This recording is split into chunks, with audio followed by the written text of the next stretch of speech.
இலக்கிய சீரியலில் இன்றைக்கி எபிசோடில் என்னென்ன மாதிரியான சுவாரஸ்யமான விஷயங்கள்லாம் நடக்க போகுது அப்படின்றத பற்றி தான் நாம் இந்த வீடியோவில் பார்க்க போகிறோம். இப்போ தான் நீங்கள் ஃபஸ்ட் டைம் நம்ம சேனலுக்கு பார்க்க வர்றீங்க அப்படின்னா மறக்காமல் லைக் பண்ணுங்கள், ஷேர் பண்ணுங்கள், சப்ஸ்கிரைப் பண்ணிவிட்டு பாருங்கள்.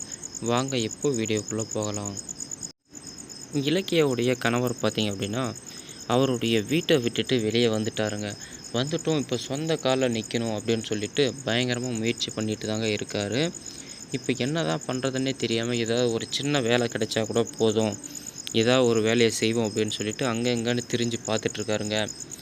ஆனால் எந்த வேலையுமே நம்ம கௌதமுக்கு கிடைக்கவே கூடாதுன்னு சொல்லிட்டு எஸ்எஸ்கே வந்து பயங்கரமான ஒரு திட்டவட்டமாக சுற்றிட்டுருக்காருங்க. மொத்த வேலையை விட்டுட்டு கூட மற்றவங்க வீட்டை கெடுத்தே ஆகணும் அப்படின்னு சொல்லிட்டு எஸ்எஸ்கே வந்து சுற்றிட்டுருக்காருன்னு தாங்க சொல்லணும். எப்படின்னு சொல்ல பார்க்குறீங்கன்னா, இவர் எந்த கம்பெனிக்கு இன்டர்வியூ போனாலுமே இவர் போய்ட்டு முன்னாடியே இன்ஃபார்ம் பண்ணிடுறாருங்க. இவருக்கு எந்த வேலையும் கொடுக்கக்கூடாது, உங்களுக்கு எந்த ஹெல்ப்பாக இருந்தாலும் நான் பண்ணித்தரேன் அப்படின்னு சொல்லிட்டு பயங்கரமான வந்து ஒரு கேடுகெட்டுத்தனமான வேலையை செஞ்சிட்ருக்காருன்னு தாங்க சொல்லணும். இதுக்கு யார் தான் காரணம் அப்படின்னு பார்த்தீங்கன்னா அஞ்சலி தாங்க. இவங்க வாழவே கூடாது அப்படின்னு சொல்லிட்டு நினைக்கிற ஒருத்தரில் முக்கியமான ஆள் பார்த்திங்கன்னா நம்ம அஞ்சலி தாங்க.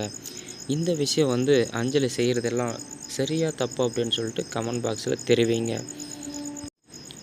சரி, ஓகே, இதுக்கு மேலேயும் பொறுமையாக இருந்து ஆகாது, நம்மக்கிட்ட தான் வந்து பிளான் இருக்கே அப்படின்னு சொல்லிட்டு கௌதம் வந்து பிஸ்னஸ் பண்ணலாம் அப்படின்னு சொல்லிட்டு அங்கே இங்கே அப்படின்னு சொல்லி லோன்லாம் ரெடி பண்ணி சுற்றிட்டுருக்காருங்க. ஒரு வழியாக எல்லாமே நல்லபடியாக நடந்துகிட்ருக்க சமயத்தில் சரி, ஓகே, நம்ம பிஸ்னஸே ஸ்டார்ட் பண்ணுவோம் அப்படின்னு சொல்லிட்டு ஒரு 200 கோடி ரூபா பட்ஜெட்டில் ஒரு வீடு கட்டி விற்கிற லேவிட் ஒர்க்கை வந்து ஸ்டார்ட் பண்ணுறாருங்க. ஓகே அப்படின்னு சொல்லிட்டு எல்லா கவர்மெண்ட் அப்ரூவலும் வாங்கிறதுக்காக அங்கே இங்கேன்னு சுற்றிட்டு கிடக்கிறாருங்க. எல்லா இடத்துலையும் அப்ரூவல் வாங்கி முடிச்சாச்சுங்க. கடைசியாக மண்ணினுடைய தரத்தை கண்டுபிடிக்கிறதுக்காக சாயில் டெஸ்ட் எடுக்கிறாங்க.